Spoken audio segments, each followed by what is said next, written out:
Live. Everywhere. On netrootsradio.com.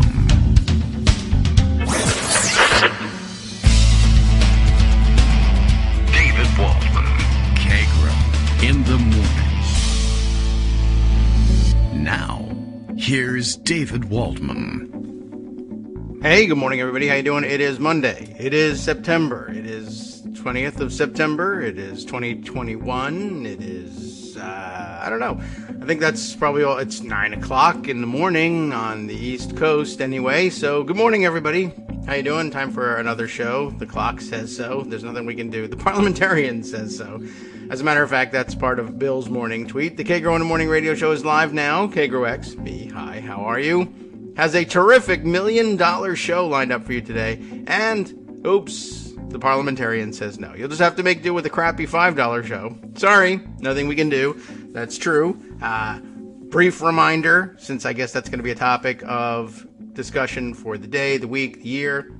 You don't have to fire the Parliamentarian to change that. That's the solution that's, I guess, most shared on Twitter. Well, fire the Parliamentarian. You know what we're talking about. I don't even have to give you the background by now.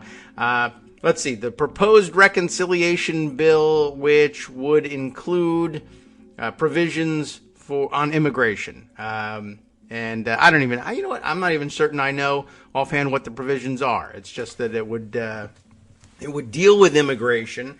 And immigration is typically not something that parliamentarians usually approve in inclusion in reconciliation bills. Though, I guess they had some hope of it happening this time because apparently, I really, honestly, I only read this stuff in brief. And this stuff interests me, but this debate really did not, because I think I knew what the outcome was going to be and what the aftermath was going to be as soon as they started, and that just wasn't very interesting to me. But okay, we'll describe it all for everybody.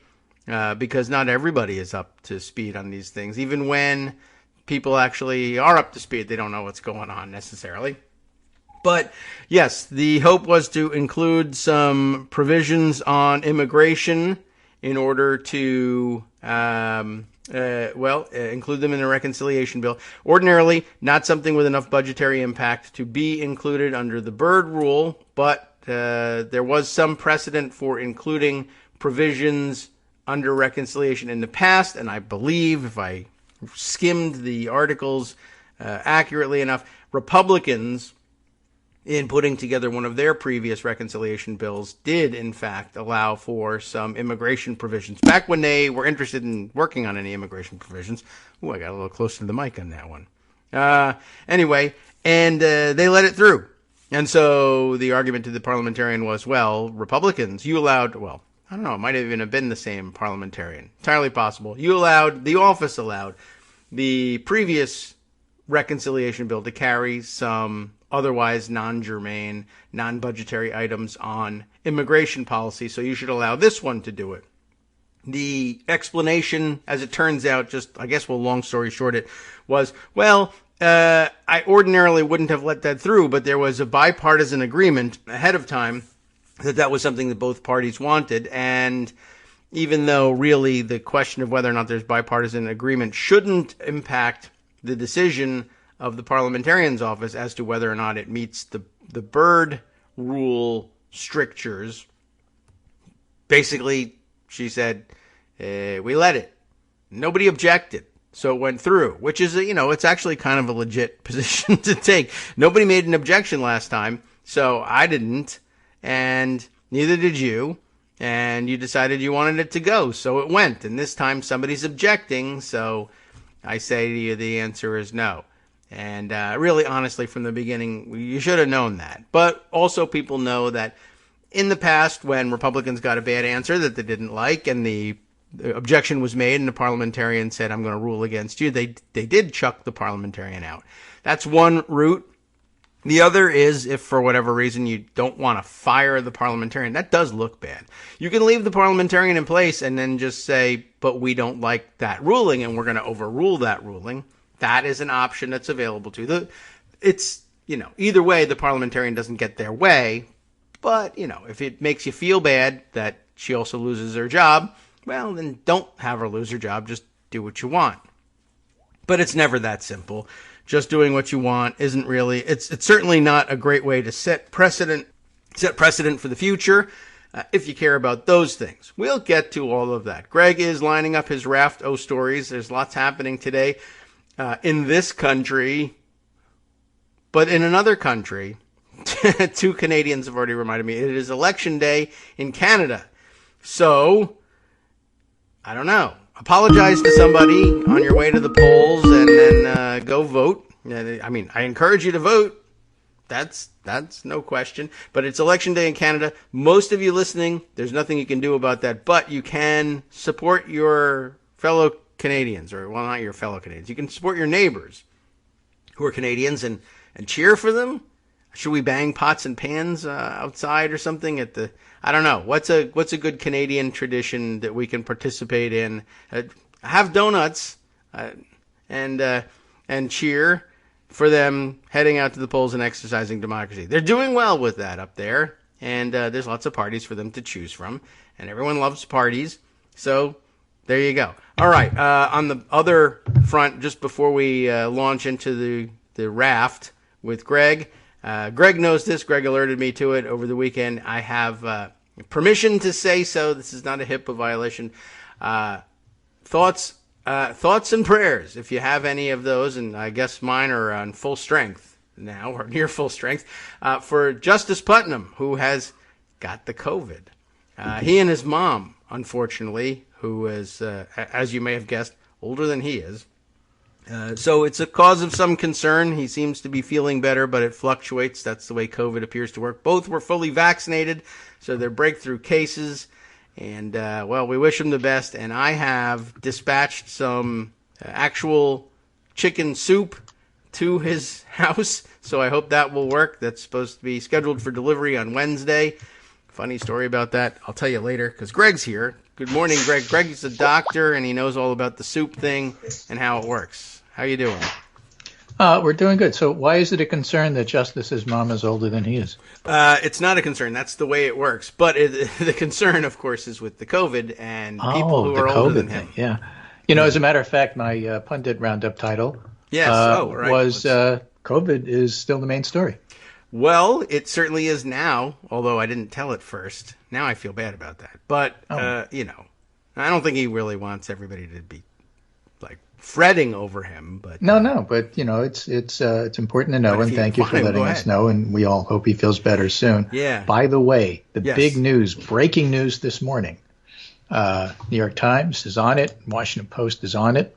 Let's do the Washington Post because that happens to be right in front of my fingertips. Low dose of Pfizer-BioNTech vaccine is safe and effective in children ages 5 to 11. Yes, Company study finds. I don't have any. So a lower dose than adults get, because children are not just little adults, so nobody should be freelancing here. All right. But a low dose, according to the company, by press release, appears to be going well enough so that they're expected within the next 10 days to submit data formally to the FDA, who will then deliberate for 16 hours. And then at the very end, when everybody's bored and asleep, we'll make a decision. And the long and the short of it, the abbreviated roundup of what's happening here with Pfizer is that actual shots may well be going into children's arms by Halloween. All right. By the end of October. That's a good time for it. And, you know, they'll want to trick or treat with some protection. That'd be nice. It won't be fully effective at the trick. Roll up your sleeve. That's right. Oh, I could give out. Can you get some to give out at Halloween? Well, you know, we just have to have Virginia do what Texas does and deputize everybody. I guess that might work. Why not? You're right. We just passed a law that you're now a health provider. You can give vaccines to anybody you see on the street. Just knock them down and give it to them, and there's no fines. Right. So, okay, all you kids. Well, you know, according to the right wing, that's what we're doing. Sure. But actually, that's not what we're doing. Forcing it. Oh. All right. Well, I'll make a note of that. We're offering it a traditional way, but it's just pretty cool that that's in fact the case. You know, I'm not certain because I don't have children this age and I haven't looked recently. But I am not certain what the status is of pharmacies dealing with kids under 12 or under 16 for these vaccines. Just because we have CVS and the other chains all set up to do adults doesn't automatically mean that they turn around and do kids. So that might be more of the traditional route, either through your pediatrician or through visiting nurse association clinics. The clinic stuff might have to be set up again. Not really sure how this is going to implement in terms of practicality. Yeah, maybe but schools. Keep an eye on that stuff. I recall not that many years ago when we had a serious flu season that they were giving out the flu shots. We had flu shot clinics in the schools. Yes, that's normally the way it's done. Yeah, so, okay. But you'd have to get permission to participate and so on and so forth. Nonetheless, Let's look protest. for that. And you know what? We could use some good news because there's been a lot of bad news out there lately. Yeah. All right. Well, good news, kids. You're getting now, shots. Remember, this is Pfizer. So Moderna, and I'm Team Moderna, as it turns out. Okay. While possibly a slightly more effective vaccine because of a higher dose may or may not apply to children in regard to higher dose because you need different standards. And at the same time, Moderna has even been slow to get approval, full approval, for the adult version. So Pfizer is ahead of the game there. And don't even talk to me about J&J. We're not there yet. Yeah. Well, they just discovered, they had to do some research anyway. So right. But breaking news, again, state of the art. One of the things I note from the article from the Washington Post, among 12 to 17-year-olds eligible for the Pfizer-BioNTech shot since May, only half have received at least one dose. Oh. According to the American Academy of Pediatrics, more than 5 million cases of COVID-19, the illness caused by the coronavirus, have been reported among children and teens, causing 20,000 hospitalizations and 460 deaths. Since the start of the pandemic, many families and schools have been navigating disruptive quarantines and at times divisive policies on the use of masks. All of that true. And I saw people react to that for 460 deaths over the weekend with, there's like 680 million people, maybe a million people dead and only 460 kids. Obviously, it's harmless. Yeah, right. And again, children are different. 3 kids is tragedy, and you usually get your walker recalled because it isn't safe, or your crib because the bars are too wide. Right. So 460 deaths, that should not have happened to our children. 20,000 hospitalizations, which disrupt lives, not acceptable. So, you got to recalibrate. Sometimes, 1 million deaths estimated, 680,000 deaths reported is too big a figure to really contemplate and wrap your head around. But 460 kids, that's a lot. That is, and hopefully it will have an impact. If you're having difficulty envisioning things like 680,000 deaths, think about things like erasing Vermont or Boston disappearing. That'll give you some scale of how that works. And by the way, it's interesting too. All the people who spent the early part of the pandemic saying, "I'm not going to wear masks because you guys were wrong at one point early on about masks." Just to apply the same standard, the old don't say magazine or don't say clip, you got to say magazine, whatever, or you're disqualified. You guys are now wrong on saying kids don't get it, so you're out of the debate. So there we go. No one's left in the debate. We've all been disqualified, but you guys were wrong about that. We were all wrong about it because we didn't have enough data. Then data came out, and we found out anybody can get this thing. What do you know? Maybe we should all get vaccinated. Right. There also seems to be less fever and fewer chills among younger children than in a comparison group of 16 to 25-year-olds. No cases of myocarditis, but because it's a rare event, it may only show up in monitoring as the vaccine is used in larger numbers. Okay. So this is EUA, Emergency Youth Authorization, and data on children younger than 5, because there's a 2 to 5-year-old or a 6-month to 5-year-old group which might be eligible. And so daycare gets covered too, but that's not going to be ready till the end of the year. Okay. But still, end of the year is not that far away. Yeah, it's already September 20th or so. They have moved with, I think, satisfactory speed given what, the momentous decision that they're making. When they figured out that it was looking like it was okay for kids 12 and up, they moved from that to here's the shot pretty quickly. Right. Also, there should be some clarification about boosters and where we're going. The Biden administration wants universal. FDA said so far we're looking at over 65 and high risk, but we're going to review that formally now that we've reviewed it formally. And so we'll come up with a final decision quite soon, maybe this week, and then we'll go from there. And, all of it is to say that the vaccines are available, they're safe, they're effective, they're not perfect. Nobody ever said they were. The biggest debate I see right now that still has yet to be resolved, and this was not on the agenda, and so they really couldn't address that, and CDC has been so just muddled about it.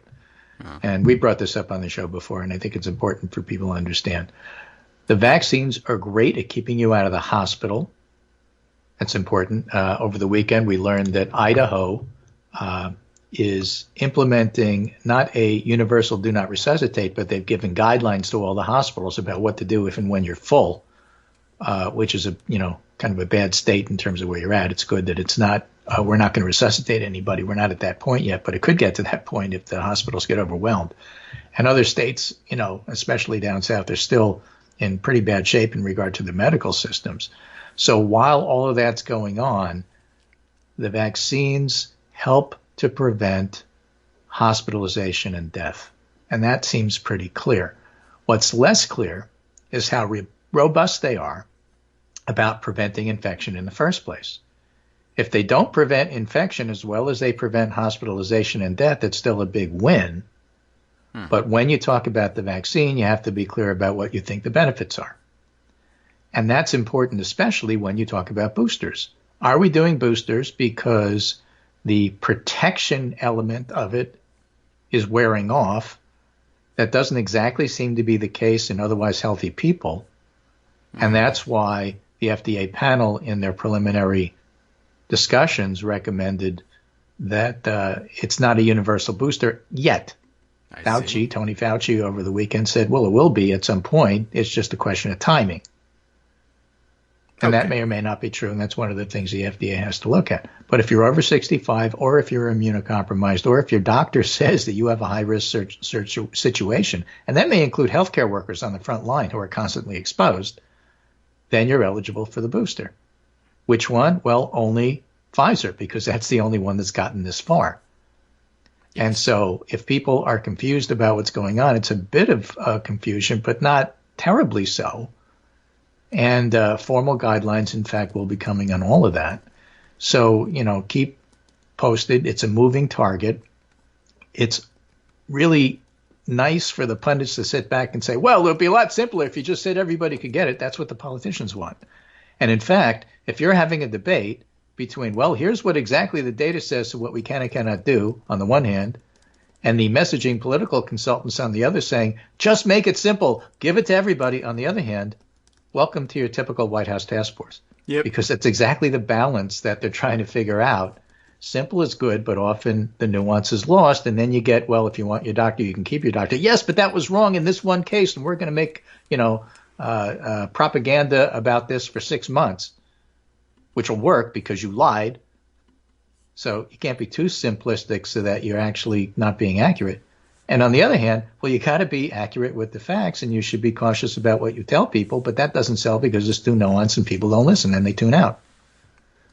So, that balance is important and difficult. Nobody gets it right, but you have to be as right in the balance as you possibly can. Best way, I always say, is just to be transparent about what you're doing, what you're thinking is, and tell people, and this may get adjusted.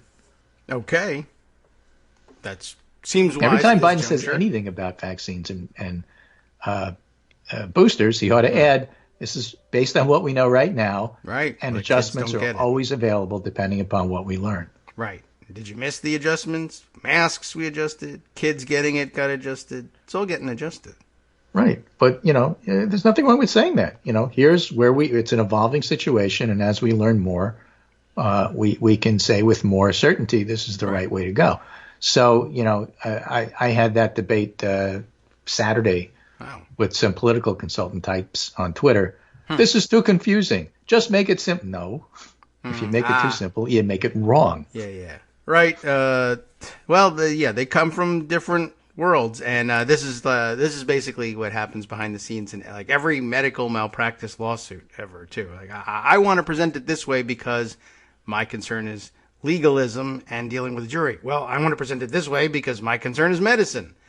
Well, yeah, it doesn't. It's not always compatible. But yeah, it sounds like a good debate to have because the political consultants, well, they're going to be sure they're right all the time. It's a good debate to have because the vaccine's available and it does good things. So that's why it's all good news. Right. Not bad news. But you're going to hear that, and there's going to be a little bit of truth here and there about all of that stuff. Yeah. So other things are happening besides that. Really? But since we have it and since we're on the topic, Bill Gruskin put together, and I gave you the screen grabs of them. Let's see. Yes. Fox News polling over the weekend.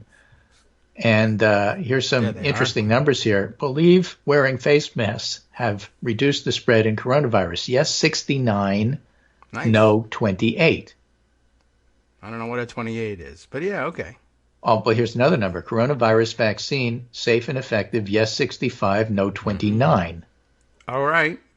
Fox News. Vaccine and mask mandates are okay for teachers and students. Yes, 67. Oppose, 31. All right. Workers, customers, 66-31. All right. Should teachers be vaccinated? 61-36. What about all government workers? 58-40. Businesses with more than 100 workers, 56-41. So the basic core number there is 30. Yeah. Believe wearing face masks help reduce, yes, 69, no, 28. Here is, again, why this whole discussion about boosters is nuanced and can't be simply messaged. So people accept that masks help. All right. How much do they help? Actually, the data suggests surgical masks are better and N95s or KN95s are better still. And the cloth masks that we use, if they're not doubled up, helps a little, but does help. So if the simple question is help yes or no, the answer is yes. Helps as much as you would like.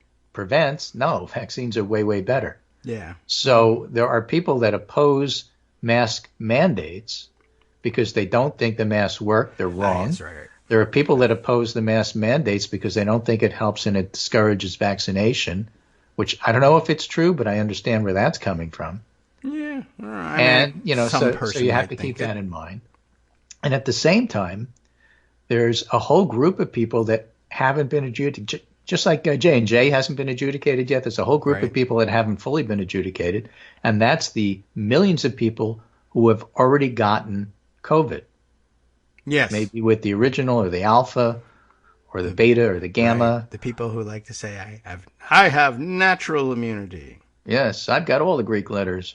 Oh, yeah. I There are some people who don't know that's where it's coming from, by the way. What do you do with them? They've had an infection. They have some degree of immunity. Yeah. Some studies, preliminarily, if you read them right, say they have pretty robust, but it's not clear for how long. Okay. There's a wonderful article over the weekend that I posted on the Saturday Pundit Roundup by Catherine Wu in Atlantic about, getting an infection isn't the same thing as getting the vaccine, but it's sure better than nothing. So you have millions of people who have had some degree of infection protection for future infections. Yeah. The already got it, the natural immunity, quote unquote, already got it folks are twice as likely to get reinfected, but twice as likely isn't 10 times as likely or 10 times as likely to wind up in the hospital or dying. You don't have either. So again, there's protection against infection and there's protection against severe disease. Those are different things. And if you've been previously infected, where do you stand on boosters? Not next to me. CDC says everybody should get vaccinated, 1 shot or 2, if you've already had infection. And what's the timing? And that's not clear. Yes, okay. So, you should get at least 1 shot. I think so. But when? Well, probably at least a month after you've been sick. That seems to be optimal. Follow CDC directions in regard to that, but understand that may change. What if it turns out that natural immunity or previous infection, as I prefer to call it, not to confuse things, turns out to be better than that? Some studies suggest it is. I'm of the opinion that everybody should get vaccinated, including those who were previously infected. So don't put me in, as I was accused of being, in the anti-vax camp because I'm bringing this question up. Yeah, anti-vaxxer. Yeah, okay, I won't. But it's an important question to answer. It's nuance. And I'm sorry the political consultants can't deal with nuance, but you have to ask those questions so that we're clear. So there may be different standards for if you already had one. And yet, how do you prove you had one? What test is sufficient to show that you have been previously infected? Oh, nothing. Your opinion? I didn't feel good. I can't smell anything. A antibody test? A rapid test? How do you get one? What if everybody wants to say, okay, well, if I'm previously infected, I don't need a vaccine at all. There are countries overseas from Iceland onward who say, in order to get into the country, you need proof of vaccination or previous infection. They accept the Israeli data suggesting it's fairly robust. The U.S. does not. Yeah, all right. Well, and so where do you stand on that? And if you did get previously infected, how do you prove it? And what about for the millions of people who can't even afford these testing and can't take a day off to get vaccinated? How are they supposed to then turn around and get expensive testing in order to prove anything? It's very unwieldy and not easy to implement. So it's far easier, as the political consultants would say, just make everybody need a vaccine. Yes. And that's the way that we went. But there is nuance, and it's certainly allowed to be discussed. Yeah. And those who actually are anti-vaxxers, I assume, probably want to fight against it by saying, well, another overreach. Yeah. They get everything wrong. I'm against the vaccine, and you can't make me have it. And I've already had it anyway, although a lot of people said I'm against it. And other countries say I don't need it. Look at the Israeli data, and you guys are crazy, and look at you over Go to Israel. Right. Well, there you go. LL counter is right over there, sir. There's a home for you, too. See? They have a whole mission about that. Anyway, I'll be very interested to see. I would be interested to see if somebody who opposed the vaccine because they were afraid it would give them COVID, but then who got COVID still opposed to getting the vaccine, though. Also very large testicles. Hi, it's me, David Waldman, your host for Kagro in the Morning. I have good news to report. Many more listeners like you are making critical contributions that keep our show on the air. Makes good sense, of course, and patreon.com, Patreon.com, makes it simple. Now you can make easy, secure, recurring monthly contributions to support our show. Patreon.com/KagroX gets you straight to our donation page. Maybe you'd like to thank us for helping keep you sane during the Trump era. Maybe you're looking forward to in-depth explanations of what's going on in the Biden administration. Whatever it is that keeps you listening, we need your help to keep bringing it to you. And hey, if you happen to prefer using PayPal or even the Square Cash app, we're up and running with those options too. Thanks again, everyone, for all of your support. We literally could not do this without you. All right, welcome back, everybody, now to the Kagro in the Morning Show here on Netroots Radio. What did we decide while we were away? Don't resist getting the vaccine. Definitely should do that. Don't worry about what happened in Trinidad. It didn't. They figured that out during the last week, but rumors die hard, especially if you get to say stuff like, well, my cousin's friend, etc. Well, and we haven't mentioned any names because it's all about publicity. So yeah, but we all know who we're talking about here. And but everybody got distracted. There were the Emmy Awards, I guess, were on last night. So I guess everybody got their celebrity fix that way, and they were done talking about the other celebrity story. It wasn't a big deal anymore.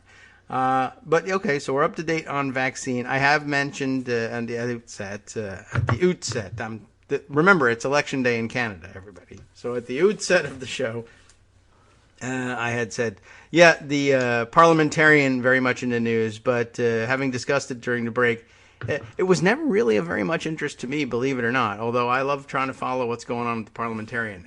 Likewise with Greg, so there'll be some issues that we'll touch on around it, like the politics of where will the votes fall, and if there's a problem with reconciliation, do they go back to the bilateral framework bipartisan infrastructure bill and pass that, or are people still insisting on honoring the semi-public deal about tying the two bills together? Can we have either, both, or none? Yeah, and here's where that stands, as far as I can tell, putting together the reporting from the congressional reporters who are frankly, much better at doing what they do than the White House reporters who do gossip. The congressional reporters say the way it stands is that the moderates are pretty firm that they got a promise to do this by September 27th, and that the reconciliation won't be ready. So they want their bilateral infrastructure bill, the BIB as it's called now, the BFD, to get passed. And the progressives say they have to go together. And the moderates say, we are serious about not holding this up. And frankly, we'd rather tank everything than see a $3.5 trillion bill that we don't want. Now, when we say we're talking about 3 or 4 or 5 people in the House and Sinema and Manchin in the Senate, and that's enough because we have such small majorities, razor thin majorities, that the fact of the matter is, and I hate to say this, and you could pillory me later if it turns out not to be true. There's always adjustments to be made. But progressives don't have enough votes to make it happen without the moderates, and so progressives are going to have to give in on something. They have to. Because it's not going to be a $3.5 trillion bill. Bernie's not going to get what he wants. Manchin will. And, the whole thing is in danger of going down if progressives don't back off a little bit. So I'm just saying, that's just reality. Yeah. Right. Yeah. Now, whether or not it's recommended that they do better this. Voting rights, which may be a good deal. That because Manchin has been all in on trying to figure out something that can happen, filibuster besides the point. And he might even do something on that for voting rights if the reconciliation gets toned down a little bit. So you can't always get what you want. What about climate? What about everything else that it's all important, but you need the votes. Yes, that's always been true. It's an ironclad rule. It doesn't change. Right. I can describe. You can't always get what you want, but you get what you need. I do remind people from time to time. If you don't want to hear it from me, that's okay. But I mean, we've described the procedure to you, but that's all. I mean, that's only part of the answer. You then have to get people to agree to implement that procedure. That's the votes part, right? Yes, you can fire the parliamentarian. Yeah, you can overrule the parliamentarian. Yes, you can nuke the filibuster if you have the requisite number of votes. Then it becomes a question of, I guess you could ask, do I want to hold the vote in order to find out whether I have the votes, or do I want to count beforehand? The usual best practice, count beforehand. But I guess you could make an argument of, well, I'd like to hold that vote and let everybody know that Manchin and Sinema ruined it. Okay, if you have a strategy for that and that works for you, you could do that. But still, again, the votes have to be gathered. Just knowing how to do something doesn't get it done. Right. And Joe Manchin is a decent guy, generally votes with Democrats, will drive you nuts because, it's all about him. But the fact of the matter is he's one Democratic vote in a 50-seat Democratic bare majority only because of Kamala Harris, and he's from a coal state. Yes. So he gets to say a lot about how all of this goes down. And you don't have to like it. It still remains true. Yeah, he's still there. He's still there, and he could still do this. And Kristen Sinema is trying to carve out a place for herself. And everybody's hating her for it, but she's got her own agenda. And, you may be able to primary her and get her out of there later. But for now, she's one of 50 votes, and you need every one, so she gets to say a lot too. And if Sinema and Manchin team up, then you're defeated unless you can convince them to do something. And both of them say reconciliation is going to be a lot smaller than $3.5 trillion. Maybe it'll only be $1 trillion or $1.5 trillion. Right. And Manchin told Biden this over the weekend when they discussed it. So if that's the case, get ready for some sort of scale back if you're going to get done what you need to get done. And if it can't get done in a timely manner, then because you need those moderate votes to pass it in the House, it may mean that the bilateral infrastructure bill gets done first and they're not coupled the way you want, even though you said that it was important to you and it can't be done any other way. So that's what Pelosi and Schumer will have to figure out, and that's where it stands. Yep. That's basically it. You've got the instructions. You just need to find 50 people to put it together. Yeah, find a way. That's their job, not mine. Yep. In fact, right now, just this very moment, I see Josh Marshall chiming in on this. Lots of people still talking about the Parliamentarian and reminding everybody. And I get frustrated with it because, we already know that because we listen to this show all the time. But most right. people If you don't only know. fire the Parliamentarian, then Manchin and Sinema will vote the way you want. Well, Right. No, probably that's not the way it works. That will probably make things worse in their minds. But yeah. Yes. Right. But yeah, it's like Sahil Kapoor tweeting, the Parliamentarian has no actual power in the Senate, blah, blah, blah, more and more. Well, he goes on to say she exists because of the Byrd rule. That's backwards. But then Josh Marshall saying to everybody, this is key. And when Josh Marshall says this is key, everybody wants to sit up and take note. What is key? Parliamentarians' call is purely a recommendation that the majority party can accept or reject. Here on the show where we do more nuance, I remind you, yes, that is true. Now all you have to do is find a majority party. Then you're in business. But unless you have one, it's just a set of instructions. Anybody who ever has bought IKEA furniture knows that the instructions are in there. Tell me how it goes. So Stephen Dennis ties our two stories that we've been talking about together. He says, I kind of feel like not enough people realize we're potentially headed for a government shutdown in less than 2 weeks in the middle of a pandemic that's killing 2,000 Americans a day. Oh. So the pandemic remains the top story, but part of the whole dance between the reconciliation and the infrastructure folks, the moderates and the progressives, has to be looked at through the lens of, it's even more important in terms of timing is making sure the government doesn't shut down. Oh, yeah, right. And so what if you put aside all this stuff and say, look, we wanted to do the infrastructure bill on September 27th. We didn't count on the Republicans refusing to help in any way, shape, or form. So let's just set all of this aside, kick it down the road just a little bit, and get this government shutdown taken care of first because, priorities, we have to. I'm sorry. We didn't anticipate this happening when we made that promise. But look, you can't let the government shut down in the middle of a pandemic. And so we got to do this. So, we'll see how that works out. Yeah, that's true. All right. Government shutdown is something we haven't talked about in a while because we've been without Joan for a little while. We never talk about government shutdowns until last week because these things always get resolved in 11:59 p.m. or 2 days after when they finally figure out I got enough money to last for 3 days, even though my paycheck got cut off. Yeah. There are a few so that's why we tend not to talk about it. It's a lot of posturing here. But the Republicans look like they're going to be, the modern Republican and simply not do anything and let Democrats do everything. Yeah. And they'd rather have the country blow up than be seen helping Democrats because that's what it means to be a Republican these days. Yeah.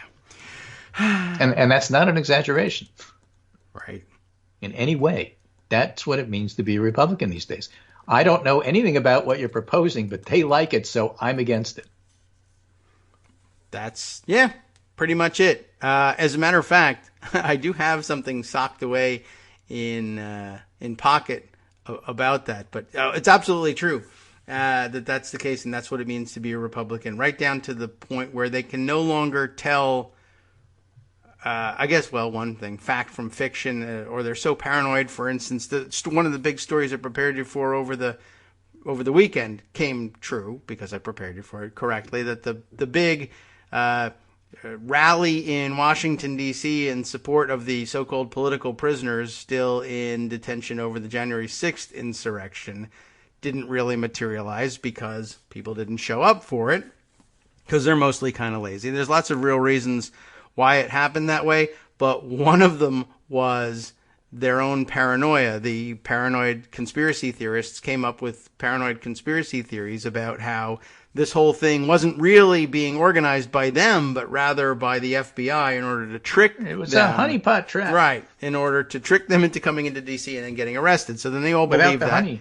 Then they stayed away, and then the rally didn't happen, and then whatever. But there's actually... And besides, we're all broken in jail. That too. And another, by the way, very interesting factor, Donald J. Trump didn't say to come and do this, so it didn't really happen. Whereas the one that did happen was because Donald J. Trump said to go and do that, for which he ought to be held accountable, but won't be because USA. Anyway, That and stored away in pocket somewhere. Well, I don't know. I could save the surprise for you until later. But suffice to say that once again, they've pretzel logic themselves into believing some very, very strange things about our other big topic, the vaccine. Republicans now circulating the theory that they've been manipulated by a genius psyops or operation by liberals. We that was told in them, over the weekend. So that's the source of it. That'll tell you how much stock to put in. It was in Breitbart. Liberals told everybody to get the vaccine because they knew that Republicans only define themselves as oppositional to Democrats. So Republicans would therefore refuse the vaccine. Then they would all get sick and die, and then there would be fewer Republicans, and Democrats would win the elections.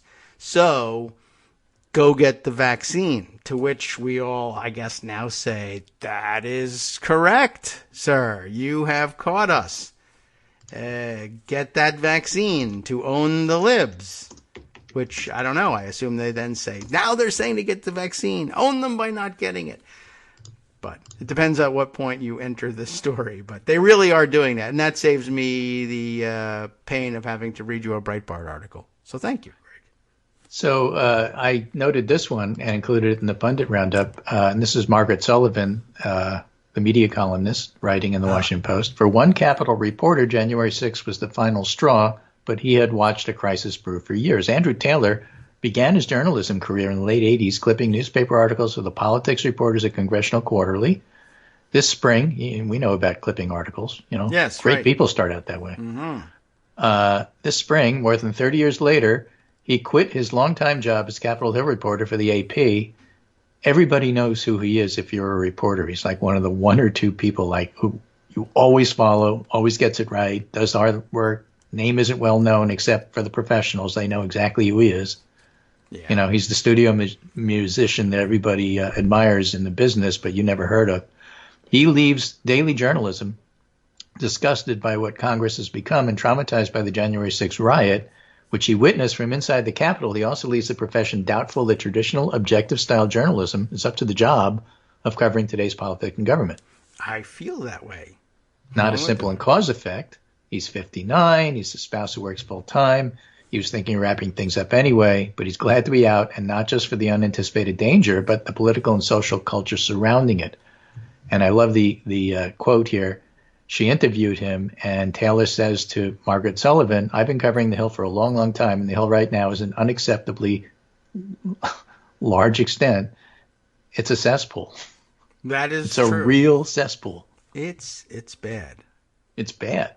If you're there and your staff, you're underpaid, you're overworked, you're exposed to danger from COVID to insurrections, and you're supposed to work 22 hours a day and say thank you. That's me adding. He didn't say that, but it's true. Right. Well, yeah. I saw that. It's true.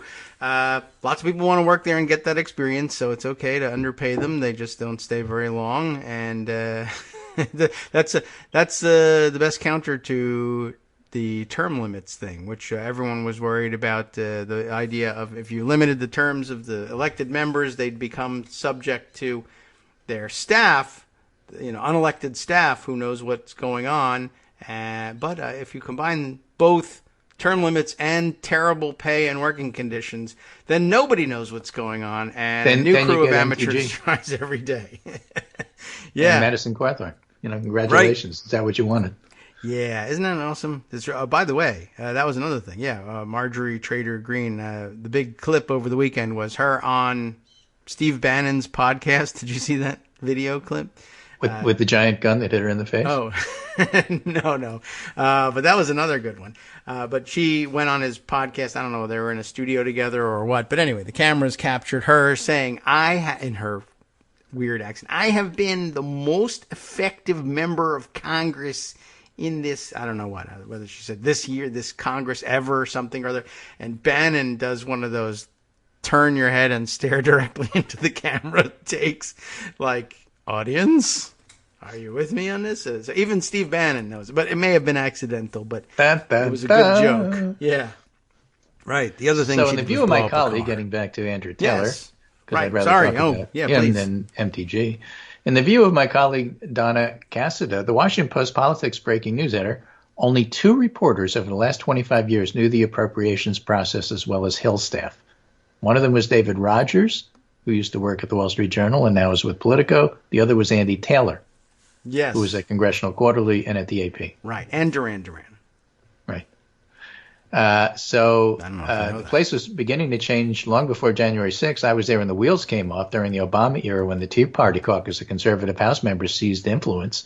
From that point on, a large percentage of congressional activity was spent posturing rather than, say, putting together the budget. Everyone And loves he that. now sees that dysfunction as irrevocable. Oh. He has particularly harsh words for House Minority Leader Kevin McCarthy, Oh. as prominent Me too. among those in Congress whose, quote, approach to their jobs is bad faith bullshit. See. Yeah. Well, he's right. He's the Right. worst minority leader, worst Republican leader they've had in my memory, and I'm including Newt Gingrich. Well, same with him, I suppose. All right. On his now more freewheeling Twitter account, Taylor quote tweeted McConnell's recent bluster, Mitch McConnell's bluster about raising the debt limit and how Republicans will not facilitate another reckless partisan tax and spend spree. So glad I don't have to cover this, he wrote. When Republicans controlled the government in 2017-18, Pelosi and Schumer facilitated debt limit increases both before and after enactment of debt-financed tax cuts. McConnell's wholly inconsistent here, and I am being generous. Yep. Yeah. I mean, not that it matters, but yeah, true. Right. It's good to know. And overall, Taylor fears that Congress is like a coral reef that sustains so much piece-by-piece deterioration you can't put it back together again. And although he calls the AP a wonderful organization, essential, he's become increasingly worried that traditional reporting can't or doesn't tell the full disturbing story. The rules of objective journalism require you to present facts to tell a true story, but the objective journalism version can often obscure the reality, what's really going on. The typical practices of putting everything that happens in the context of normal behavior, both sides equal say, describing events in a neutral tone, it sanitizes things. I am largely in agreement with this person who is now leaving journalism. Yeah. I realized that my impulsive decision to quit was the right one, but I'd like to use this hard-earned knowledge in a different way. I'd like to write about all of this in greater detail and in my own voice. Ooh, a book. So the guy wants the blog. Oh, I thought he was going to write a book, which means something in this country. Or a newsletter. Maybe. Or something for Right. Substack He or could Medium. Substack. That's true. That's supposed to be serious. Yeah. So anyway, I just thought I would add that perspective because you know what? We've been saying this all along, and it turns out somebody with 30 years experience is complete agreement with us. Yeah. And, just because he's leaving traditional journalism doesn't mean he's leaving journalism. But we're partisans. We're lefties. Well, this Yeah. guy isn't, and he says the same thing. But that's how we got to that position. Right. And, Because we read people who said stuff like that, like Norm Ornstein. Right. How many years ago now? Who used to work for what, AEI? Yeah, I don't even know Far if he lefty does guy? it now. What does he do now? Maybe he It still was works about 6 there. years ago. But yeah, said the book. it's worse than you think. And let's just say it, right? The Republicans are the problem. And Thomas Mann was with him on that, wasn't he? Right. Okay. Don't mean to leave But you Thomas out, but Mann you better doesn't get on tweet, so Twitter. nobody remembers guys, he was the co-author. Right. Well, get a Twitter account. So how does this He's all not play dead, out is he? across America? Biden still remains, 50% popular in this divided time. He's going through some rough patches now. The pandemic's part of it. I think that the 5 through 11 approval, even under EUA, of vaccines for kids in school is going to help him tremendously because the main thing that people are concerned about is the pandemic. Biden has had a lot of missteps. Seems to me, stepping back and looking at bigger picture here, Biden's got all the strategy right. Okay. Withdrawal from Afghanistan, go with Australia and the UK for a South Pacific strategy, even if the French don't like it. The French submarine was not built, was over budgeted. Australia was looking for a way to jettison it. that France what got happened? mad, and then Switzerland turned around and jettisoned some French fighters in favor of U.S. So all of the strategy's fine. The tactics have something to be desired. Afghanistan, certainly everybody agrees, could have been handled better, even if it was the right thing to do. Getting rid of the they didn't get rid of it. They just basically went around France and arranged their own deal, which miffed France because they didn't tell France. The tactics of how they do things need some work. And so it makes for bad stories. Southern border, Haitian story. We're not going to send people back to Haiti. We're sending people back to Haiti. Again, strategy, tactics not so good. There's a lot of mess stuff that's happening here. Look at the reconciliation and bilateral infrastructure framework mess, which it is. It's kind of a mess right now. Right. Understandably, because, when you have raise up the majorities, you got to do what Joe Manchin says, but still you don't have to like it. Take all of that. Good strategy, tactics, not you don't get an A for tactics. Mm-hmm. And so with all of that big picture stuff, it's great that the new news, breaking news this morning about the vaccines for kids is coming out, because that people care about their kids and how school is going more than anything else. Okay, well, so they should. Now you've got Vaccines a for Virginia kids. election coming up. All the polls say it's going to be close. I think that Terry Mack, the Macker, is probably going to eke out a win based on the polls. Might be bigger. That's happened before. That would be good. It's interesting because having gone through the California recall recently, Yes. Democrats are motivated. He has a chance of losing. Which headlines are those? Is it California or Virginia? Because they're the same headlines written by the same people. And turned out California was very motivating.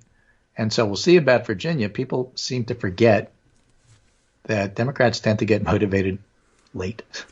Yeah, and I guess Republicans that's true. get motivated early. So every time you take a poll several months out, you get, Republicans are more motivated than Democrats. This has grave implications for the next election. Well, maybe, and maybe not. It depends. Yep. Well, one of the great motivating factors of the California recall was that other thing that was the big story at the beginning of the show, the pandemic. Virginia's done fairly well with it under Democratic leadership, and I am sure that will become a pretty big closing days push because, well, the Republicans, as we pointed out, you can't really be a Republican at this juncture without essentially being, to some extent, anti-vax and wrong on the pandemic. And well, the mandate is temporary. Yeah. They can say, Terry Mack can say, and help is coming in the form of vaccines for kids, which we have to do a better job of, and that's the way to go. And so we have a clear plan, and my opponent has no plan. Yeah. And by the way, he likes Trump. Right. To the extent that there is a plan that he has, it's to make sure that your kids don't get this vaccine. So he's going to fight it tooth and nail. He keeps saying, I'm not anti-vax, but then we keep finding tapes of him being anti-vax. Don't play with this. So, those are the ones we have to look at now. This interesting poll from the Dallas Morning News looks at Greg Abbott before the pandemic, writes Brian Taylor Cohn. Okay. Who is a political commentator for Andy Taylor's YouTube cousin. and Facebook and Snapchat. Before the pandemic and prior to enacting a slew of far-right priorities, Greg Abbott's overall approval rating was 59. It's now at a rock-bottom 45. I don't know that 45 is rock bottom. 45 isn't that low, and he could still go lower. Yeah. And his approval among independents has dropped from 53 to 30. That's pretty rock bottom. Yeah. Well, it's Trump bottom. That's kind of as low as it gets because there's still partisan diehards out there. But I think similar polling has pointed out that he loses to some people, but beats Beto O'Rourke by a couple of points. And this rumor is that Beto O'Rourke is going to jump into the governor's race. But the point I'm trying to make here is that the landscape where Republicans always win, and it's destined that they win in 2022, is not set in stone at all. So there's so much that can happen between now and then. Even Dave Wasserman was tweeting the other day that even with reapportionment, Republicans may only pick up a couple of seats.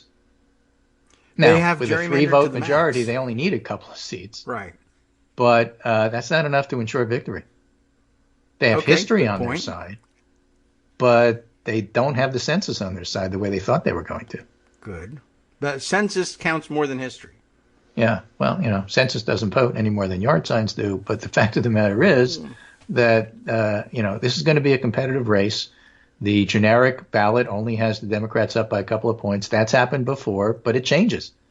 And so, the biggest single factor for 2022 is going to be Biden's popularity, and the single biggest factor with Biden's popularity isn't going to be Afghanistan that nobody's talking about and paying attention to anymore. Yeah, unlikely. But it's going to be the pandemic. And so, again, that's why we're ending and starting with the big news about the vaccine for kids. Well, man. That's it. Okay. Ended the hour. I can Sorry. take it. That's fine. We should You're just on your own stop from here. now on. All right. Let's just sit here and not say anything till the music plays. We could do that. I mean, it's really not that far off. Okay. Well, thank you, Greg. I think that will take us nicely into the next hour, and we can focus on some of the things that are confusing or boring, but try and pep them up just a little bit. But yeah, I think that's where we stand. Seems like the morning Twitter chatter has not changed. Everybody's still trading, stories about how they should fire the parliamentarian. We haven't changed that much by discussing it just yet, but these things take time to filter down into. Do you remember Josh Gottheimer? Does anybody remember Josh Gottheimer? I don't know. Why? No? He's one of the 10 moderates that forced you have to do this by September 27th promise from Nancy Pelosi. He's world famous now because of that, I guess. Well, I should mention that because he just tweeted, "It's more important than ever to be unified in our fight against climate change. The reconciliation package presents us an opportunity to make major clean energy investments for our children. This has been and continues to be a critical part of my focus."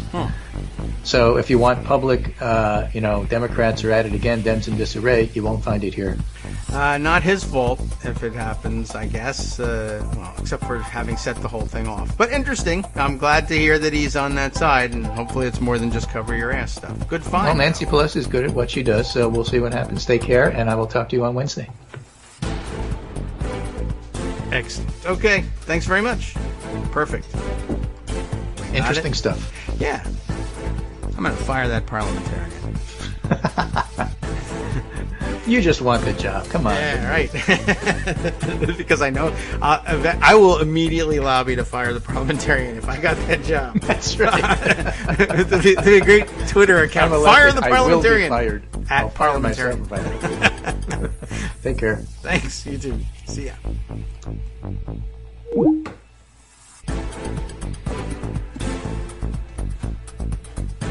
All right, welcome back now to the Kagro in the Morning Show here on Netroots Radio. Still election day in Canada. I don't know how you these days in Canada. Canadian Day lasts a little. What would it be? Like maybe 3/4 of an American day, but it is still election day.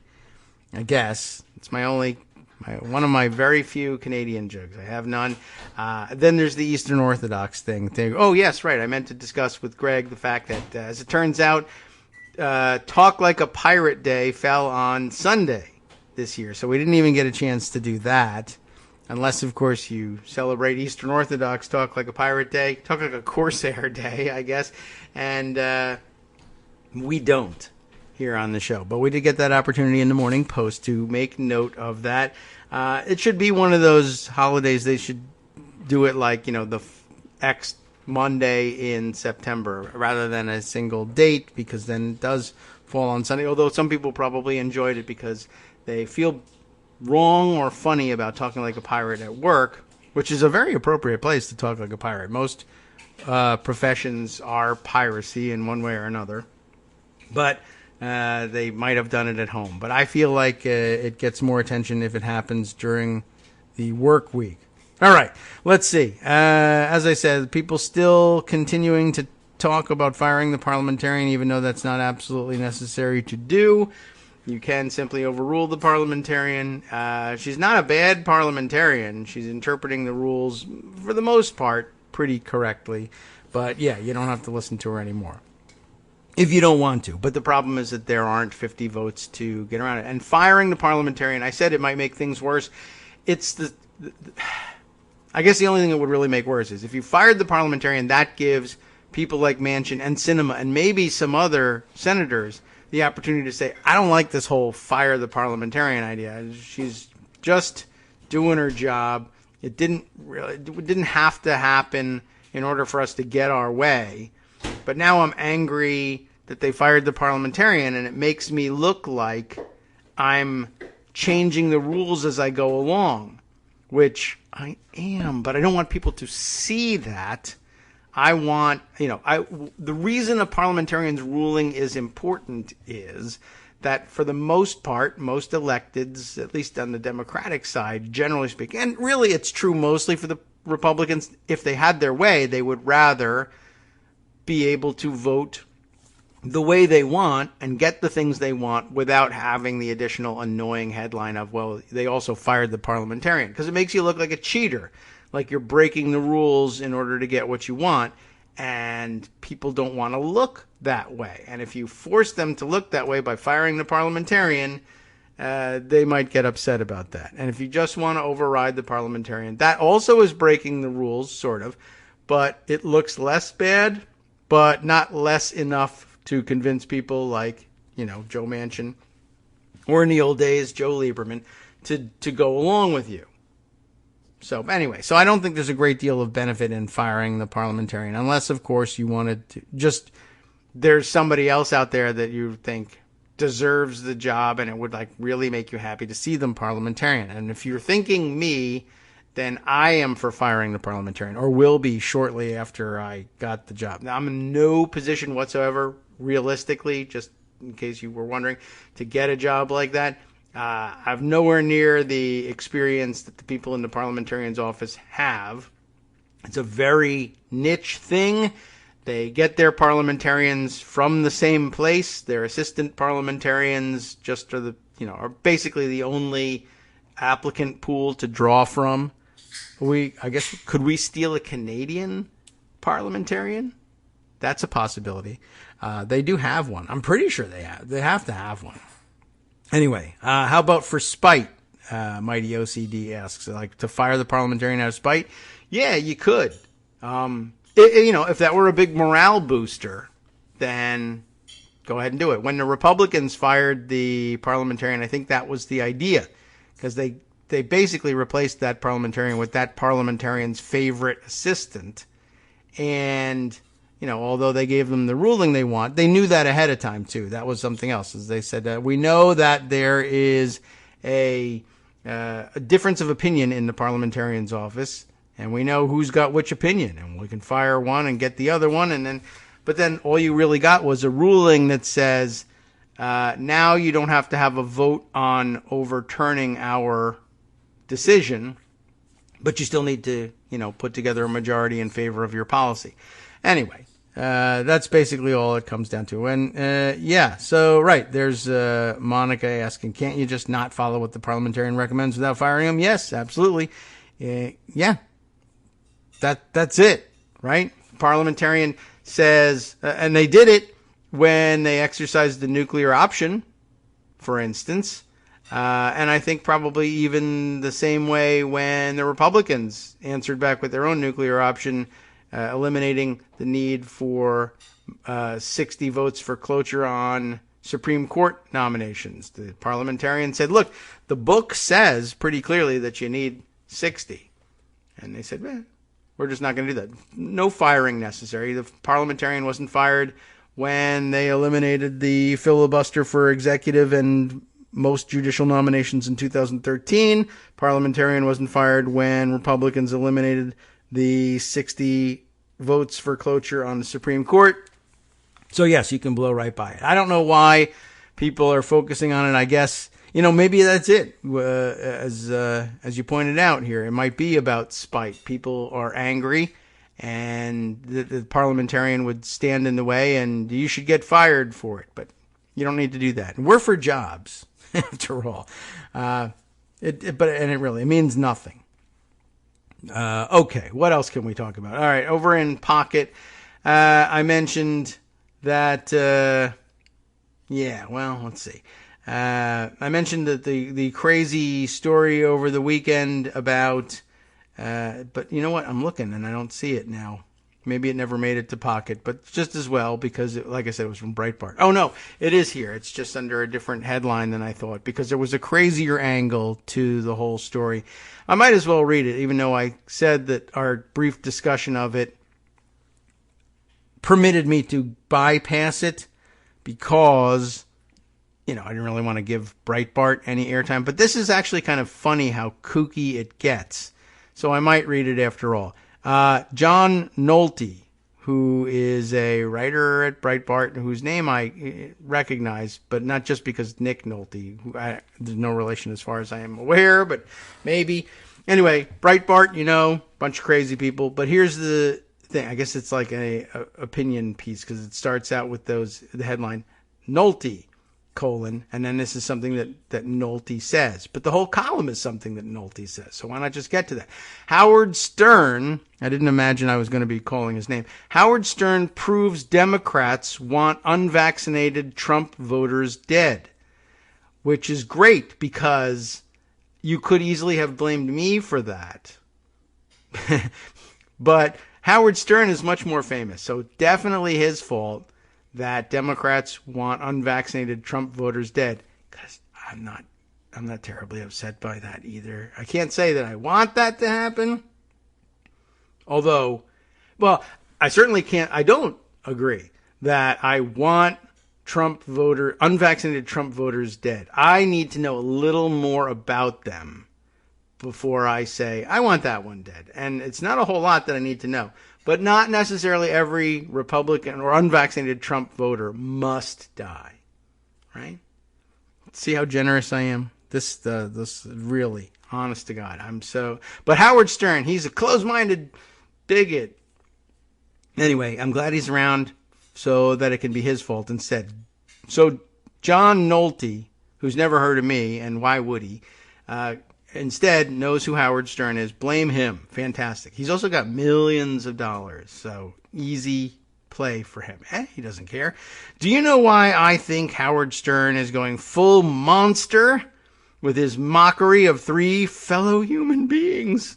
John Nolte's a very soft touch for human beings. Who died of the coronavirus? Because leftists like Stern and what he calls CNN LOL. I guess that's an inside joke. Over there at Breitbart, always say CNN LOL. But leftists like Stern and CNN LOL and Joe Biden and Nancy Pelosi and FDR and Guy Fieri and I don't know, he's not might even be a Democrat, but they have names. So they have to tick off a list. So Joe Biden, Nancy Pelosi, Anthony Fauci, CNN LOL, and Howard Stern are deliberately looking to manipulate Trump supporters into not getting vaccinated. By the way, if you listen to Howard Stern, I mean, you don't have to, but you probably take my word for it if you really don't like Howard Stern. But to the extent that he discusses the vaccine and Republicans, yeah, he will say, and because he's unrestricted in his language, they're effing morons. How dare they? They're so stupid. Say all those things. And if they don't get it, then good. They should die. I don't know. I haven't heard him say that, but I'm not listening very intently. But if you listen, and I have, generally speaking, if there's anything he's saying, it's to get the vaccine. Or as Greg says, it's no different. Oh my fucking God, get the fucking vaccine already, you fucking fucks. Right. So that's basically his advice to the people. Meanwhile, John Nolte takes away from this that what he's really doing is saying he doesn't want you to get the vaccine. And of course, here's the pretzel logic. Leftists like all these guys, their regular list of hates, are deliberately looking to manipulate Trump supporters into not getting vaccinated. Nothing else makes sense to me, but that's because you're John Nolte. And I would suggest that very little makes sense to you. And what does make sense to you is probably wrong because you are the Breitbart writer, John Nolte. In a country where elections are decided on razor-thin margins, except for cheating, does it not benefit one side if their opponents simply drop dead? Now here, I would say you have a point.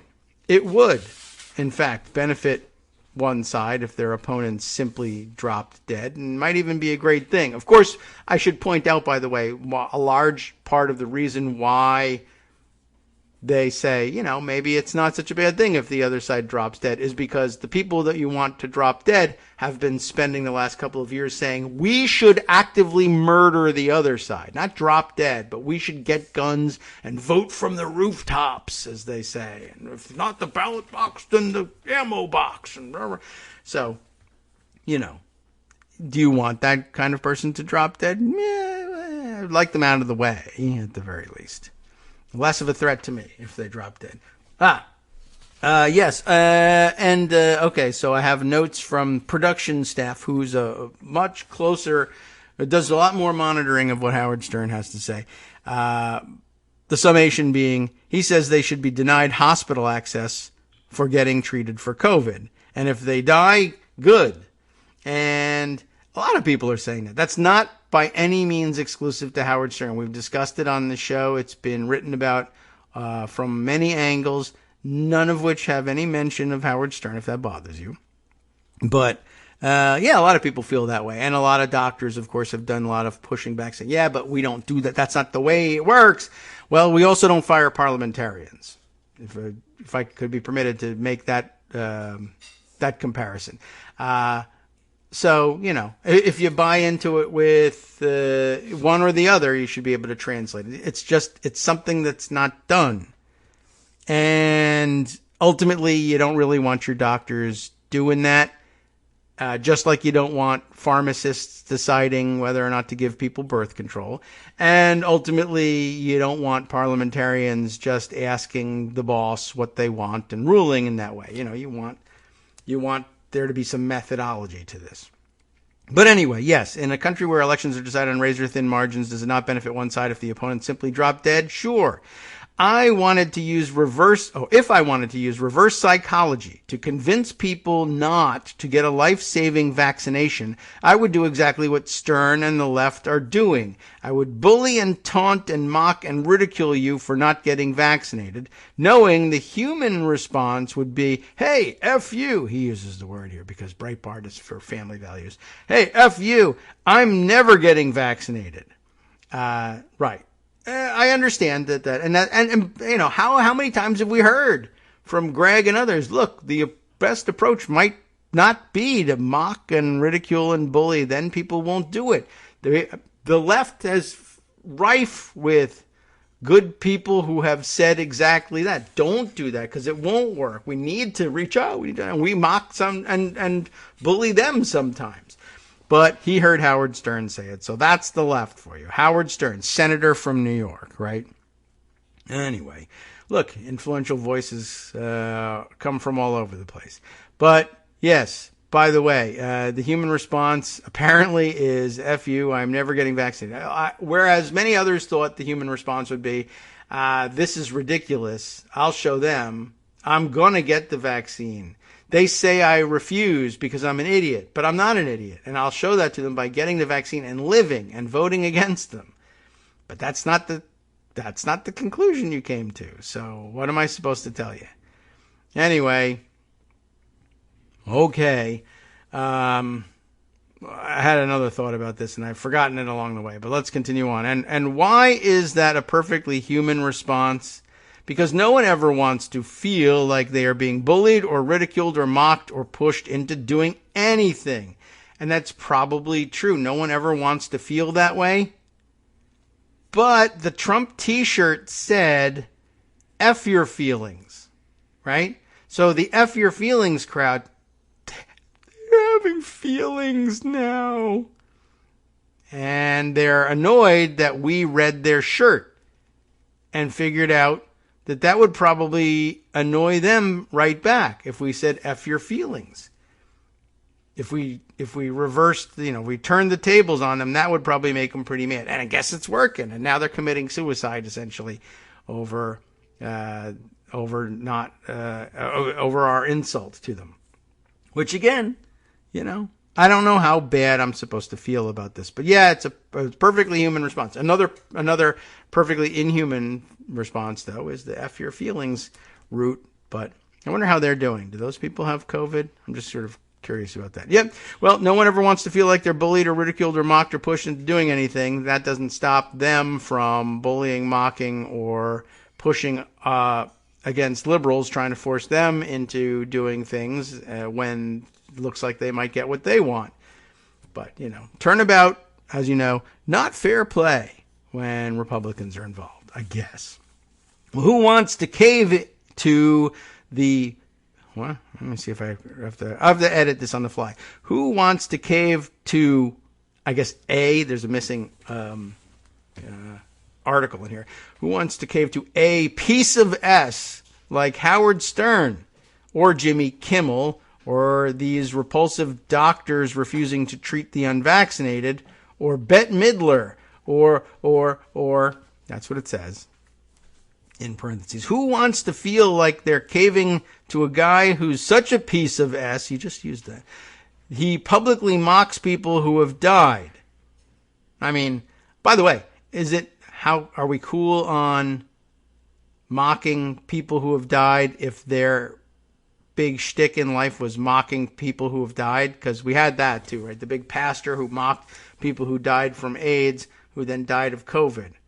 But I guess John here is trying to pretend that he's above all this, and I don't do things, and I don't bully and mock or push, and so you shouldn't.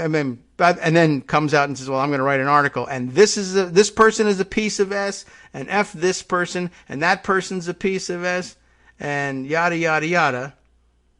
But don't push or bully or anything. So I mean, it's an internally inconsistent thing, right? Right. And good observation, Brian Monroe. Brian, shouldn't you be voting? What are you doing? Listen to the show. Sure. He says, you don't understand. They mean F your feelings, not their feelings. Oh, I understand that. That's called gimmitarianism. Right? Okay. So anyway, who wants to cave to a piece of S like Howard Stern because of how nice and honorable I am? I want to tell you that he's a piece of S. Or so is Bette Midler, Jimmy Kimmel, yada, yada. Oh, right. The rest of the list. Fauci, Biden, Pelosi, etc. Who wants to feel like they're caving to a guy who's such a piece of S that he, publicly mocked people, yada, yada. He's a piece of S hurting the families, the dead men left behind. How dare they? By the way, does that make him fair game? Is that it? Because Alex Jones falls into that category. And by the way, Howard Stern is merciless with Alex Jones.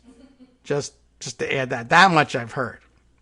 Well, anyway, no one wants to we're back on this. No one wants to cave to a piece of S like that, or a scumbag like Fauci, or any of the scumbags at CNN LOL. So we don't. All right. And what's the result? They're all vaccinated and we're not.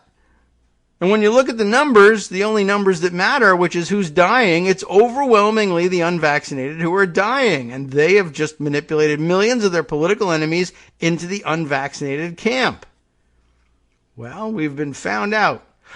Or have we?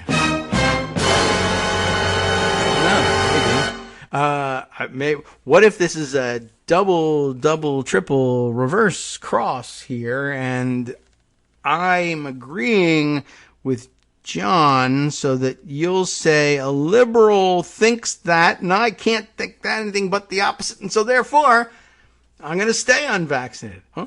I mean, he's got a weird point, but I don't care. But he's got it. So we continue on. By the way, I'm distracted by the ads on this site because it's Breitbart and they have the worst ones. But there's something from Home Defense News, which actually looks kind of cool. It's a secret gun shelf. I don't know if it's a safe. I don't know if it locks or anything.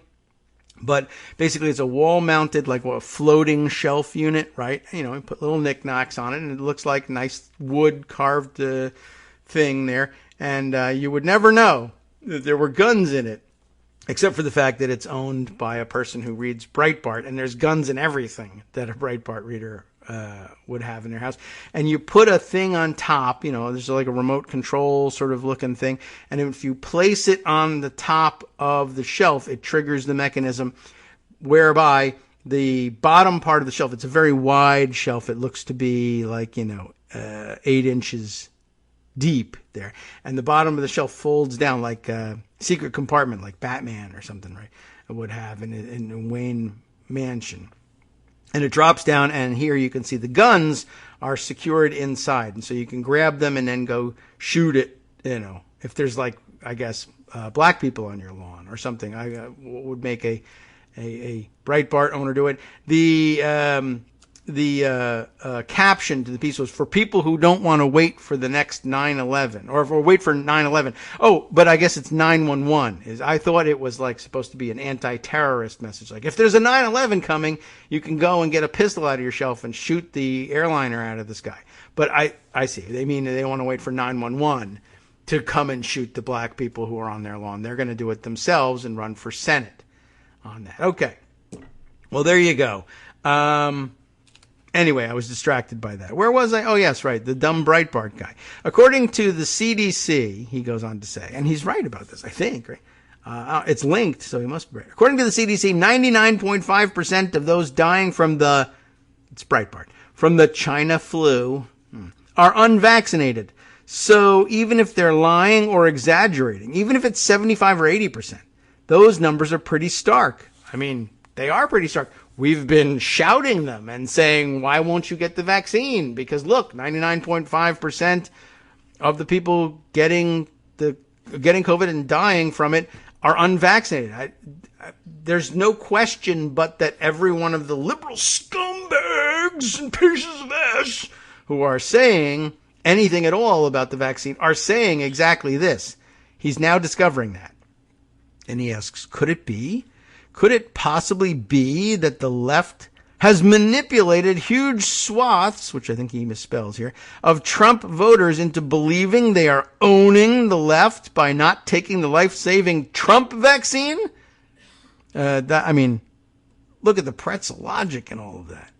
That was another thing too. Liberals were running around saying, well, why not? Okay, tell you what, let's give Trump credit for developing the vaccine if that makes them take the vaccine. No. Well, all right. But now they want to do it. Now it's a good idea. Well, anyway, here's a quote from Howard Stern, I guess, that he found.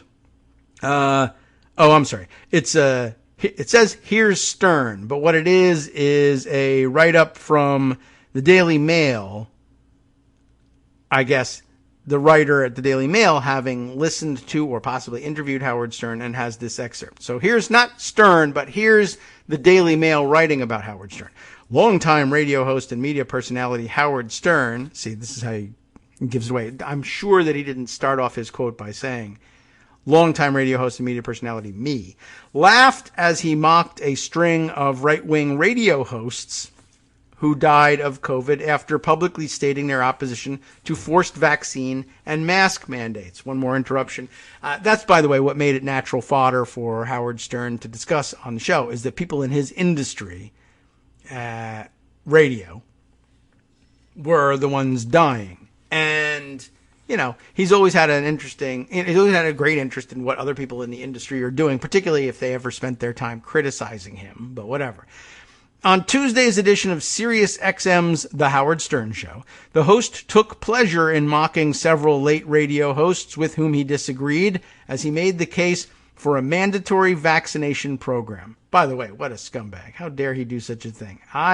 You might say, but you did that. But I never then went on to have any redemptive value to it by making the case for a mandatory vaccination program. My interest in it was purely in mocking those people. So there you have it. But I also do think maybe we should be behind a mandatory vaccination program. It's really funny when the radio guys are the best. They're like 4 of them died. 4 of them were like ranting on the air, he cackled. And that's the end of the quote, by the way, from the Daily Mail. So that's not even a very illustrative quote, right? Anyway, have you ever thought that maybe the left has us right where they want us? Just stand back for a moment and think about this. Right now, a countless number of Trump supporters believe they are owning the left by refusing to take a life-saving vaccine. A vaccine, by the way, everyone on the left has taken. Oh, and so has Trump. Now, think about this. On this very day, about 1,000 people in the U.S. will die of the China flu. By the way, this is now outdated, and 2,000 people a day are dying of this. And this was dated when? September 10th. It's now September 20th, and of late, it's been on average about 2,000 people a day dying. So you're getting a little late on this. But on this very day, about 1,000 people will die of the China flu. How many of those lives could be saved had they been vaccinated? Is it 998? Is it 778? Is it 229? Does it matter? And if the left is all vaccinated and we're not, who's winning? That's a very good question, sir. The push for mandates is another ploy to get us to dig in and not do what's best for ourselves because no one wants to feel like they're caving to a mandate. Final note, although it does go on a little bit after the final note.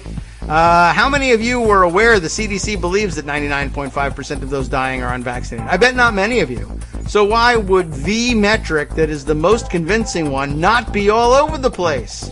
Well, guess what? It's kind of all over the place. Guess who's been screaming it? Us. Sup, fam? It's your boy Darwin, aka Darwin_Darko, aka the most reasonable man in America, aka KITM's senior black correspondent. You might remember me from such recordings as Spacemen versus Space Cadets and We Need to Talk About Joe Biden.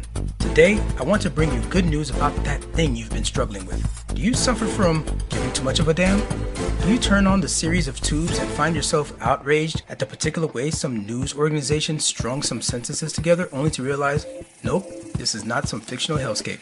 Well, guess what? You no longer have to accept the life of giving too much of a damn. You can do something about it, because even you, yes you, can be a show contributor. Now I know what you're thinking. Hey, Mr. Most Reasonable Man in America, I'm not some professional podcast talking guy. Don't worry about it. Do you have a smartphone or some other electronic recording device? Well, that's all you need.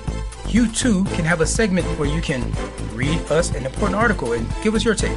Read one of your own original essays, or even just give us your commentary on something you'd like to share that's important to you. Fair warning though, side effects may include general punditry, having opinions and hot takes, getting stuff off your chest, and hearing your own voice. If your recording lasts longer than 5 to 7 minutes, please consult kagrox@gmail.com. That's KAGROX@gmail.com.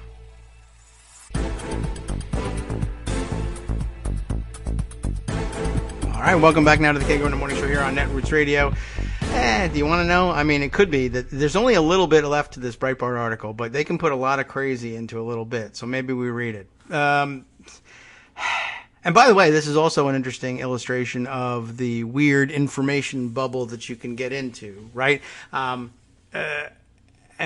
surely the readers of Breitbart would be in such a bubble. I mean, so am I. I very intentionally don't read. Well, certainly not things like Breitbart, but I don't do enough broad reading to be able to plausibly claim that I'm not also in an information bubble. The only hope I really have of breaking out of it is either seeing things that make their way into my Twitter feed, either, you know, from iconoclasts somehow, or sometimes it's tweeted with a rebuttal comment attached, and then I at least get to read the original piece and then therefore get some sense of what it is that people on the right are consuming if they stay inside their bubble. And also, of course, Greg bringing things in from the outside and saying, I do a lot of reading from the other side, but it's a different part of the other side. I don't think he spends any time reading the truly crazy part either. But I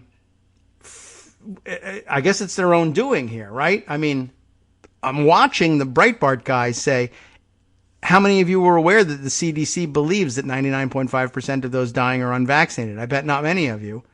Why would the metric that is the most convincing not be all over the place? It is all over the place. But it's on CNN LOL. And you don't watch that. And if someone were to show you a clip of it on the street and say, what do you think? You would say, that's from CNN LOL. I don't believe it. It's fake news. It's been there. You just said it was fake. That's your problem. That's the problem. Why wouldn't they tell us that it was safe and effective? I don't know. I have no idea. I can't talk to you. You're just not, I can't deal with you. They've been saying nothing but the fact that it's safe and effective and that 99.5% of the people dying of COVID are unvaccinated. Every day, all day, on every channel, in every newspaper, in front of every microphone and on every radio show. But you don't see them, and when you do, you refuse to believe them. And now it can't be, well, I mean, maybe he's playing an interesting psychological game here. What if he's a super genius and we didn't realize it until just now? But okay, I understand that you can't give yourself permission to suddenly believe CNN LOL. The only way you're going to come to believe this is if I tell you that it's a secret liberal plot to make you not believe the life-saving truth. The reason it's on CNN LOL is because they know that you won't believe it and you'll dismiss it as fake news. And that's why they only put it there. And if they really wanted that information to reach you, they would put it in Breitbart, which Breitbart would never allow because it's fake news, using that as a source. And our readership will abandon us if we begin to say that they're reporting the truth, unless we do it in this fashion, by saying that it's all a liberal plot to keep the real news from you. But I, John Nolte, have figured it out, and here it is, and now people will go get vaccinated. Now, for the grain of truth in all of this, I hope they still don't believe it and don't get the vaccine, and may they drop dead. Thank you. Thank you very much. All right. Well, I want them to get the vaccine because then we can all maybe get back to normal and there won't be another variant. And what were they? I think the latest one they're up to was Mu, and maybe there's another one, and I don't know what they call that because I don't know the Greek alphabet. But that's where it's coming from, by the way. We did at least see at some point they were confused about where these names coming from. Yeah, and the big fear is that the Mu variant, well, what if it's, they're worried that it's somehow vaccine resistant. And I don't know if it is, I don't know if it isn't. They don't know if it is. They suspect that it might be, at least partially vaccine resistant. And that's the whole point of these things, is that one of these variants will come up and end up being vaccine resistant, and then we're all screwed. All of us who thought we were so smart for believing CNN LOL and getting the vaccine are no better off than the unvaccinated. Although it's very likely that for every 10 vaccinated people that the new vaccine-resistant strain kills, it kills 100 unvaccinated. But okay, too nuanced to go into. But anyway, there you are. They believe that we're withholding the information. And then he says, once you learn that 99.5% of deaths are unvaccinated, it cuts through all the muck. I have news for you. It does not, because you refuse to believe it. That number is startling, an eye-opener. Forget cases, forget mandates, forget masks, and Howard Stern. When you learn that almost everyone dying is unvaccinated, that's a come-to-Jesus moment. Yeah, well, about that. Anyway, yeah, that's what it is. I don't know if Jesus is going to be there for you when you go, but, that's, I guess, if that makes a difference for you, that's where you ought to go. But I got to tell you that I think if you get there, if he's honest with you, Jesus will say, I've been telling you and telling you. Didn't you see me? I gave an interview on CNN. As everyone's been making the old joke, right? I believe God will save me. God will send me a sign. God will send me the cure for COVID. And then they get sick and die. And, at the pearly gates, they say, I sent the masks. I sent the vaccines. What happened? Well, anyway, he says, just by way of hedging at the end, I could be wrong. I mean, this is an interesting thing to say. Everyone who said this is a piece of S, and they're all scumbags, and they should drop dead, and I can't stand them, and F them, and they should go to hell. I could be wrong, but maybe the left isn't that evil and sly. In case you're like, right, if you're the kind of Breitbart reader who gets to the end and says, no. That would require the left being smart, and we know they're idiots, so there's no way they could have planned this thing. Well, maybe the left isn't all that evil and sly, but here's one more reason for you to go and get the vaccine. But when I think of the unvaccinated lying there dying being told by their doctor, sorry, there's nothing more we can do to get enough oxygen to your lungs. I don't laugh. My heart breaks for that person, unless it's Howard Stern or Anthony Fauci, in which case I will laugh. Imagine lying there dying, thinking that all you had to do was get the Trump vaccine. Even if this isn't the left's plan, who's owning who? Well, there you go. I mean, that's the out. Well, even if it isn't the left's plan, maybe you should get the vaccine. Okay, you probably should. You definitely should. You probably might, maybe if you read this thing. And I suppose it could save some lives, and you could be around to vote. And as much as I'll regret that, my whole plan as a leftist was to outvote you. Let's not have any mistakes about that. But if you weren't around to be outvoted, then so much the better, I guess. But you could achieve the same thing. I could be just as happy if you stayed home and didn't vote, but survived. I think.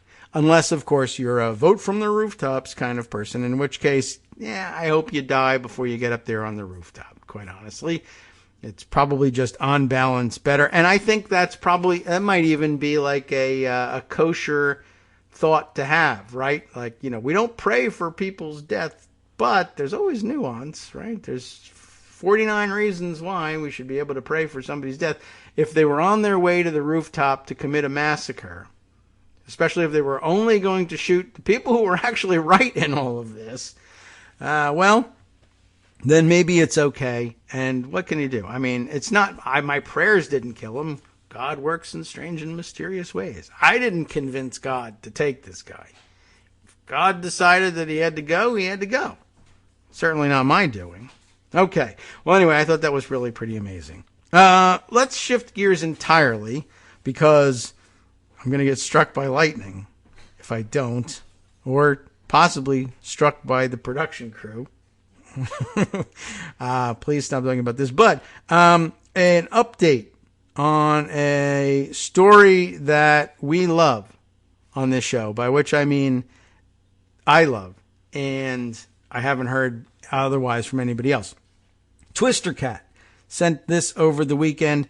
Says KITM has a story to catch up on, and he finds it here in Josh Marshall's tweet about their story. I don't know, is this going to be an available story? It might not be, because it looks like it's on TPM Prime, which means it's behind a paywall. So, okay, that means we get to catch up with it either in 2 seconds, because all I can read you is the headline, and that might be enough, or I could research in the news and see where this is coming from. And my guess is that there's an article about it somewhere, because Josh probably didn't go out and report this by himself. But Josh Marshall tweeted over the weekend, Maria Butina. Remember her? Or did we decide it was Butina? Anyway, you remember her. The NRA operative here in, the Russian/NRA operative here in the United States, who somehow managed to, well, among other things, entangle herself with various politicians and political actors in honeypot traps, as a matter of fact. And, but a big participant in the 2016 election manipulation. Anyway, she's now back in Russia. We had arrested her. She was facing espionage charges, essentially, and got bounced from the U.S. and sent off, and they might even have made a prisoner exchange. Anyway, sent her back to Russia. She is now running for the Russian parliament, which, sure, why not? Famous, political. What else are you going to do? Maybe you want to get in on the act, become a oligarch of some kind, make a lot of money. But here's the problem she's running into. She's being accused of being a U.S. agent, an American spy, because of the time she spent here. So that's very ironic. Almost as ironic as believing that the left had manipulated you into not getting the vaccine because they failed to tell you how effective it was. But that's where we are here. Let's see what news articles I can find on her, because Josh won't tell us, because he's saving it for the Prime people, which is a fine way of doing things, good business model. He's making lots of money. I can't stand it myself, so We don't do it. But where are we here? Pro-Trump former Overstock CEO gave Russian spy ex-lover money. That's in the news, but that's not the big story. Russia's crazy sham Duma election in foreign policy makes some mention of this. Let's see. No, that's an old piece there from the Washington Post. Let me see if the foreign policy one will come up, because when her name comes up, the Google search for her says maybe hints that she might, that the story might be there about what's up with her being accused of being an American spy. Russia's crazy sham election. Well, you're big on election integrity over there. To retain control in this weekend's Duma elections. Oh, this over the weekend. The Kremlin has reached very deep into its bag of tricks, and they like to manipulate elections there.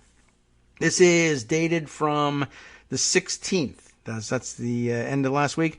Voting in the Russian parliamentary elections. By the way, Canada election day today. Don't know if I've mentioned that 5 times yet. Voting in Russian parliamentary elections begins on Friday and ends on Sunday. So they're done. They're counting the votes, the most vulnerable stage when dealing with elections and Russia. And it's one of the strangest elections Russia has seen in a long history of rotten elections. President Vladimir Putin's ruling United Russia Party is struggling to preserve its absolute majority in the Duma, with the state-owned Russian Public Opinion Research Center recording a historic low of 29% public support. Putin's party is still far ahead of the second-place Communist Party at almost 17%, but is anticipated to get a much lower share of the vote than in 2016, when it won 343 of the Duma's 450 seats. To retain control, United Russia has gone all out and taken election shenanigans in Putin's sham democracy to another level. Within the party, the last vestiges of independence have been purged.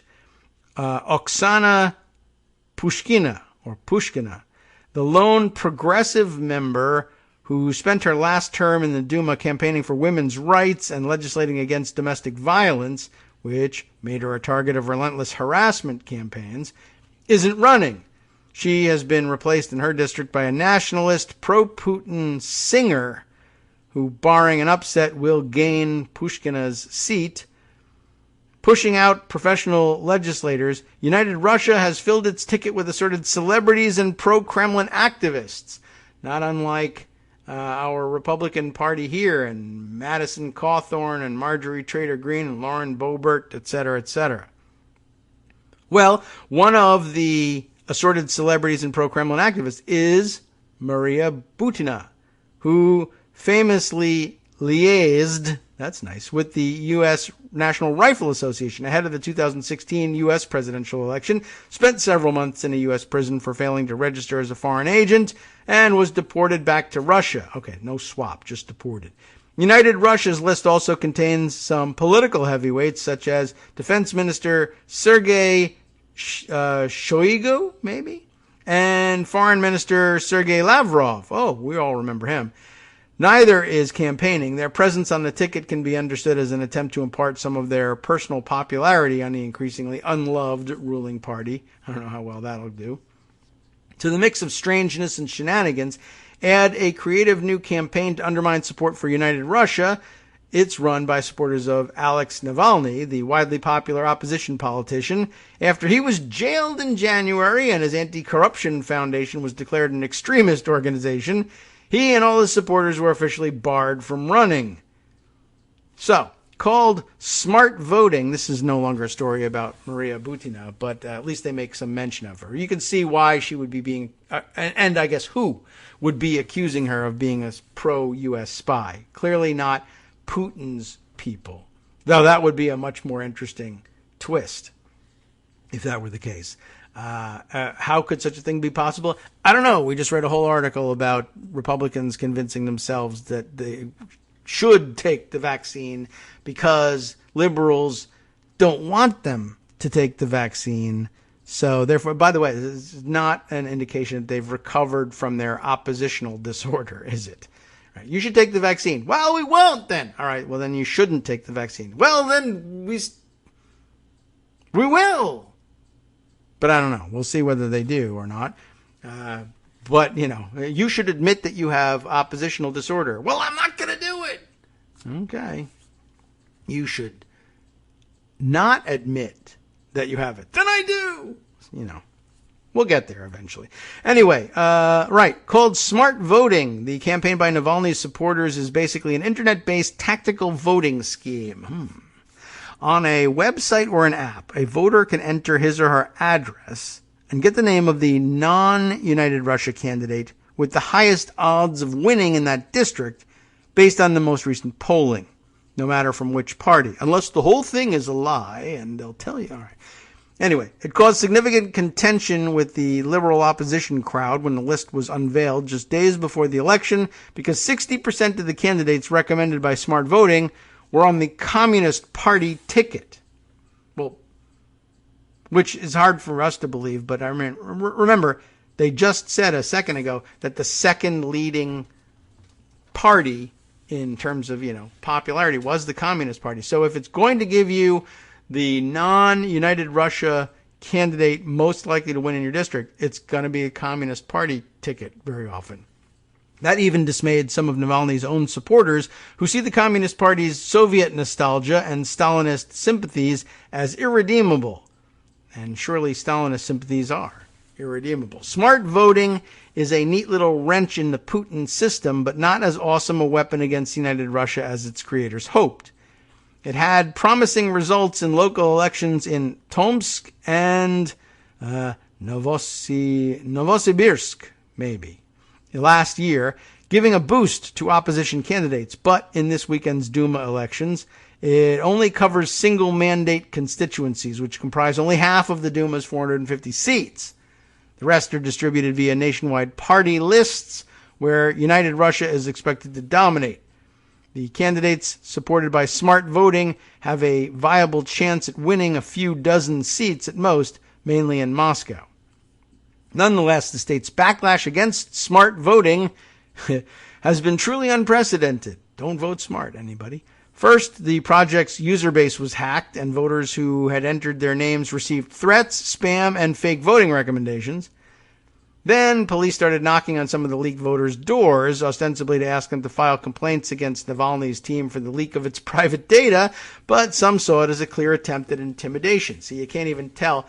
So the state shows up and says, Navalny leaked the data, to which Navalny would say, no, the state hacked the data. And gosh, who can tell who was right? Because propaganda wars, they result in such a thing. But I just want to remind you also of what I told you on Friday, where in Pennsylvania, for ostensibly good and honest reasons for monitoring election integrity, the Republican Party there, not the Communist Party of the old Soviet Union, but the Republican Party, which hates the Communist Party of the old Soviet Union, et cetera, Anyway, also creating a database that could also leak, that has everybody's social security number and address and voter preference and other driver's license ID, et cetera.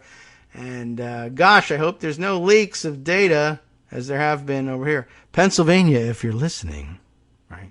Don't do this thing.